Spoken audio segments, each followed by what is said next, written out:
नमस्कार, मी संदीप चव्हाण आणि आपण पाहताय टॉप न्यूज मराठी.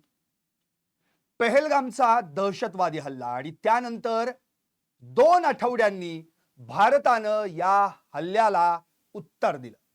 आणि हे उत्तर देण्यामागचं एकमेव कारण म्हणजे तुम्ही आमच्या महिलांचा सिंदूर मिटवलात, आम्ही तुम्हाला मिटवल्याशिवाय राहणार नाही, याची उत्तराची भूमिका भारतानं मध्यरात्री पार पाडली. 2 आठवड्यांनी भारतानं ऑपरेशन सिंदूर अंतर्गत पाकिस्तान आणि पाकिस्तान व्याप्त काश्मीर मधील 9 ठिकाणच्या दहशतवादी तळांवर हल्ला चढवला.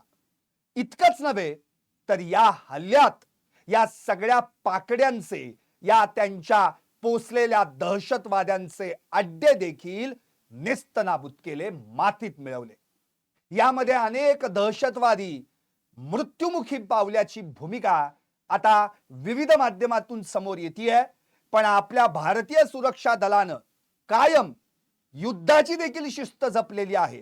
कुणाही सिव्हिलियनला टार्गेट केलं नाही, कोणत्या लष्करी तळाला टार्गेट केलं नाही, तर पाकिस्ताननं पोसलेल्या या दहशतवाद्यांच्या तळांना टार्गेट केलं. आणि यासाठी भारतानं अवघ्या 25 मिनिटांमध्ये पाकिस्तानच्या 9 दहशतवादी तळांवर हल्ला केला. म्हणून तर माझा लाईव्हच आहे, ऑपरेशन सिंदूर, पाकिस्तानमध्ये आग आणि धूर. कारण याच पाकिस्तानच्या दहशतवाद्यांनी त्यांच्याच लष्करे तय्यबाशी संलग्नित असलेल्या द रेजिस्टन्स ऑफ फ्रंट नावाच्या एका दहशतवादी गुंडांनी आपल्या भारतावर अचानकपणे एक भ्याड हल्ला केला. आणि 22 एप्रिलला आम्ही भारतात घुसून तुम्हाला मारू शकतो, तुमच्या सिव्हिलियनवर हल्ला करू शकतो, हे दाखवून दिलं होतं. पण आता त्यांना दाखवण्याची वेळ होती ती आपली. आणि मग मात्र भारतानं या मिशनचं नाव, या ऑपरेशनचं नाव ठेवलं ऑपरेशन सिंदूर. आपल्याला आठवत असेल, पहलगाममध्ये 26 पर्यटकांचा मृत्यू झाला, ज्यामध्ये 25 भारतीय आणि 1 नेपाळी पर्यटक होता. पण यावेळी टार्गेट महिलांना करण्यात आलं नाही, यावेळी टार्गेट महिलांचा सिंदूर, त्यांचं सौभाग्य, त्यांचा पती यांना करण्यात आलं. या हल्ल्यात कुणाचा पती गेला, कुणाचे वडील गेले, कुणाचा भाऊ गेला, पण एका महिलेला त्या दहशतवाद्यानं मी तुला मारणार नाही, जा मोदीला जाऊन सांग, असं म्हटलं होतं. आणि आता प्रत्युत्तर देण्याची वेळ होती ती आपल्या भारताची. खरं तर सिंदूर म्हणजे भारतीय स्त्रीच्या सौभाग्याचं प्रतीक. आणि याच सिंदूरला, याच सौभाग्याला ज्या दहशतवाद्यांनी टार्गेट केलं, त्यांचाच टार्गेट करण्याची वेळ आता आपल्यावर होती. म्हणून मिशनचं नाव ठेवण्यात आलं ऑपरेशन सिंदूर. मध्यरात्री, काल मध्यरात्री कुणाच्या ध्यानीमनी देखील नव्हतं. गेले 2 आठवडा पाकिस्तान रोज रात्री LOC वर जागून, कदाचित आज हल्ला होईल, उद्या होईल, सकाळी होईल, दुपारी होईल, रात्री होईल, या भीतीनं हडबडला होता. आणि काल मध्यरात्री पाकिस्तानच्या 9 ठिकाणच्या दहशतवादी तळांवर भारतानं हल्ला चढवला. यावेळी वापरण्यात आलं ते राफेल. आणि या राफेल विमानाच्या माध्यमातून तब्बल 24 मिसाइल्स डागण्यात आली आणि या दहशतवाद्यांचं कंबरडं मोडण्यात आलं. अर्थात आता पाकिस्तान नेहमीप्रमाणे उपळी घेणार की काय, याच अनुषंगानं त्यानं बराच या ठिकाणी आगपाकड करण्याचा प्रयत्न केला. आमच्या नागरिकांना मारलं, त्यामध्ये लहान लहान बाळं होती, त्यामध्ये स्त्रिया होत्या. पण हे सगळं खोटं आहे. कारण भारतानं एकाही सिव्हिलियनला टार्गेट केलं नाही, कोणत्या लष्करी तळाला टार्गेट केलं नाही, तर भारतानं केवळ आणि केवळ दहशतवाद्याच्या अड्ड्यांना टार्गेट केलं. अभी तो शुरुआत है, आगे आगे देखो होता है क्या, बात निकली है तो दूर तक जाएगी. हे सत्य आहे. भारतानं ऑपरेशन सिंदूर सुरू केलंय, संपवणं हे देखील भारताच्याच हातात आहे. त्यामुळं भारतीय सगळं लष्कर, भारत सरकार, या सगळ्यांचा आम्हाला सार्थ अभिमान आहे, ज्यांनी एका क्षणात भारत काय करू शकतो हे दाखवून दिलं. आणि 25 मिनिटांमध्ये 9 ठिकाणच्या दहशतवाद्यांना कंठस्नान घातलं.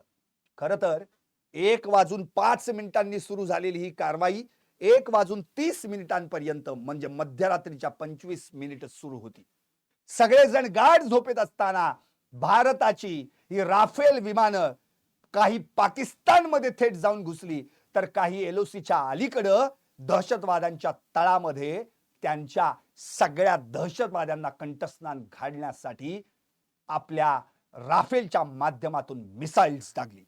भारताचं पाकिस्तानवरचं हे एअर स्ट्राईक 2016 सर्जिकल स्ट्राईक आठवत असेल, 2019 एअर स्ट्राईक आठवत असेल, पण आता पाकिस्तान हा एअर स्ट्राईक मात्र कधी विसरणार नाही. कारण भारतानं पाकिस्तानला या सगळ्या हल्ल्यातून दाखवून दिलंय की आम्ही तुमचा कोणताही हल्ला परतवून लावू शकतो, त्याला प्रत्युत्तर देऊ शकतो.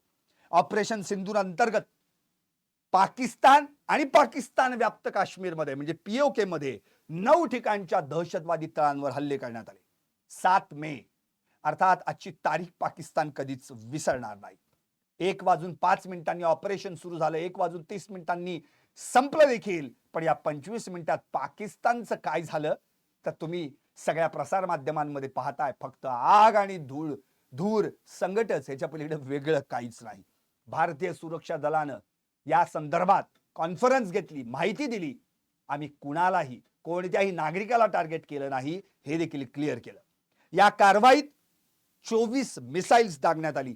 आता जी 9 ठिकाणं आहेत, जी कोणती 9 ठिकाणं आहेत ज्या ठिकाणी भारतीय लष्करानं या पाकिस्तानच्या दहशतवाद्यांना लक्ष्य केलं, हे देखील आपण जाणून घेतलं पाहिजे.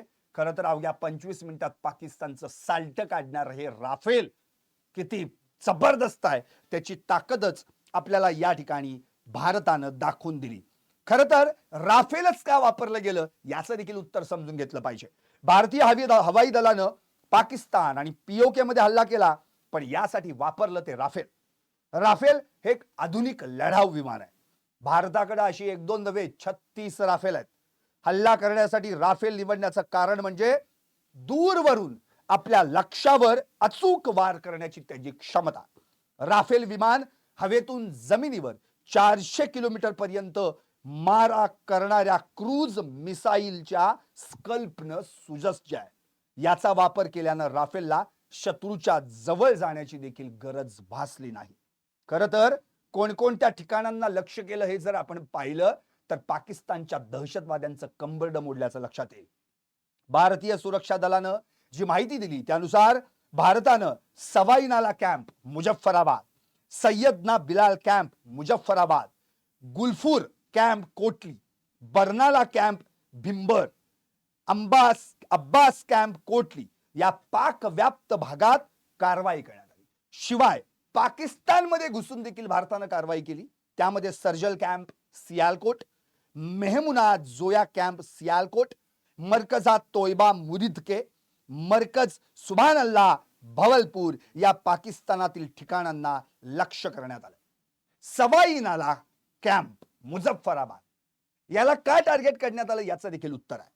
पाक व्याप्त काश्मीरच्या नियंत्रण रेषेपासून हे अवघ्या 30 किलोमीटर अंतरावर आहे आणि लष्कर ए तोयबाचं प्रशिक्षण केंद्र देखील या ठिकाणी आहे.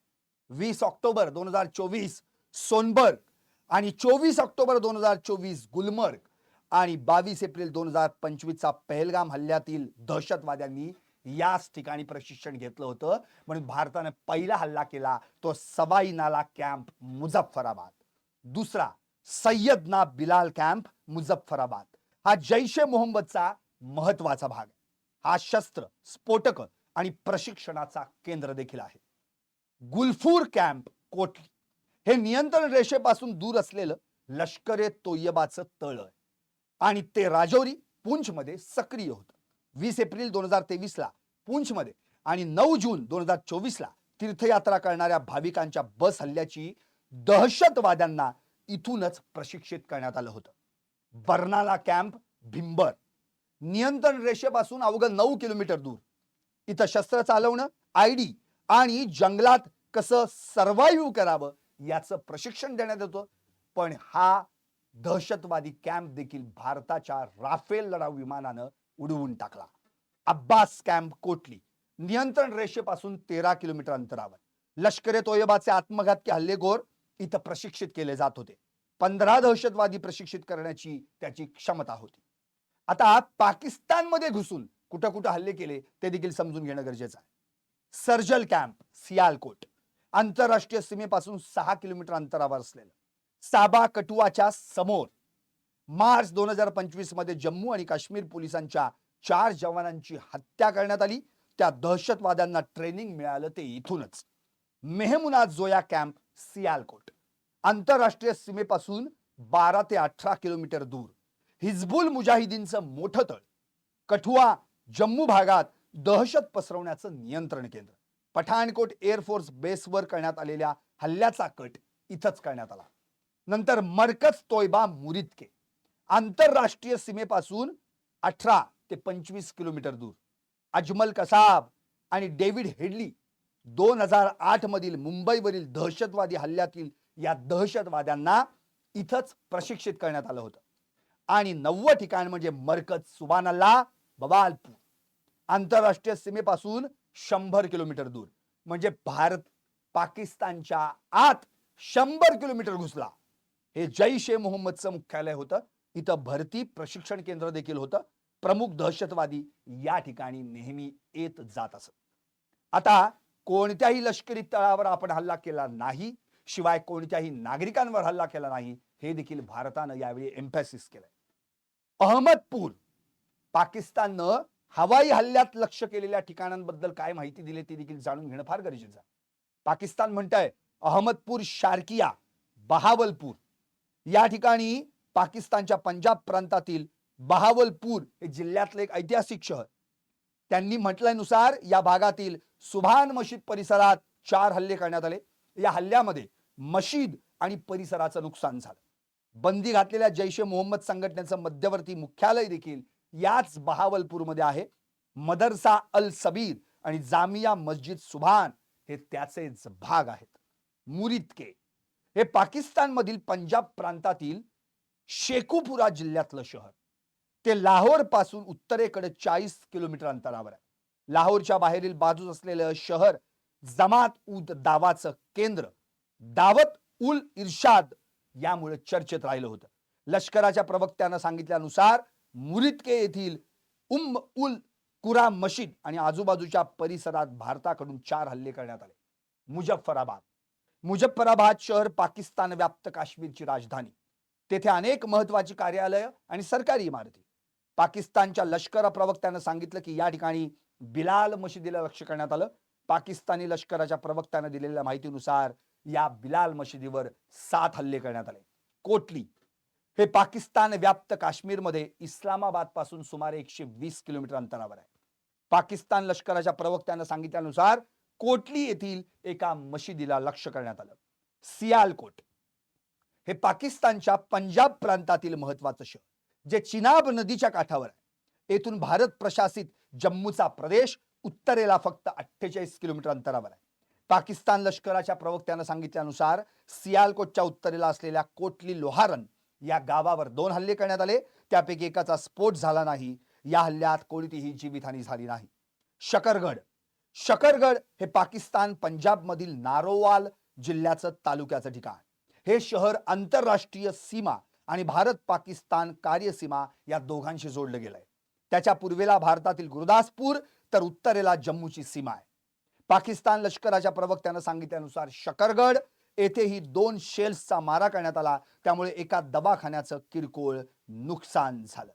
पण आता सगळ्यात महत्वाची माहिती म्हणजे याच पाकिस्तान मधला जो अत्यंत भारताचा कट्टर शत्रू म्हणून समजला गेलेला मसूद अझर, या मसूद अझरचं कुटुंबीय या हल्ल्यात मात्र पूर्त संपलेलं आहे. खरं तर मसूद अझरच्या भाऊ बहिणीसह 14 जणांचा मृत्यू झाला आहे. हा मसूद अझर ढसाढसा रडला असं सांगण्यात येतं आणि शिवाय काश मै भी मर जाता, मला का मरण आलं नाही असं देखील तो म्हणाल्याचं त्याच्या एका निकटवर्तीयानं सांगितल्याचं कळतंय. पाकिस्तान आणि पाक व्याप्त काश्मीर मधील पीओके ज्याला आपण म्हणतो येथील दहशतवादी तळांवर भारतीय हवाई दलानं हल्ला केला आणि या सगळ्या तळांना लक्ष्य करण्यात आलं. यातील एका तळावर वास्तव्यास असलेल्या मसूद अझरच्या कुटुंबातील 14 सदस्यांचा मृत्यू झाला. सोबतच या हल्ल्यात मसूद अझरचा भाऊ रौफ असगर हा देखील गंभीर जखमी झालाय. तर ठार झालेल्यांमध्ये मसूद अझरचा भाऊ आणि भारताचा मोस्ट वॉन्टेड दहशतवादी रौफ असगरचा मुलगा हुझैफा याचा देखील समावेश असल्याचं समोर आलंय. भारतानं पाकिस्तान अधिकृत जम्मू काश्मीर मधील मुजफ्फराबाद, कोटली, गुलफूर, भिंबर आणि सियालकोट, चकमरू, मुरिदके, बहावलपूर अशा 9 ठिकाणी एअर स्ट्राईक केला. ऑपरेशन सिंदूर अंतर्गत या हवाई हल्ल्यात मसूद अझर आणि हाफिज सईदची 9 ठिकाणं उद्ध्वस्त करण्यात आली.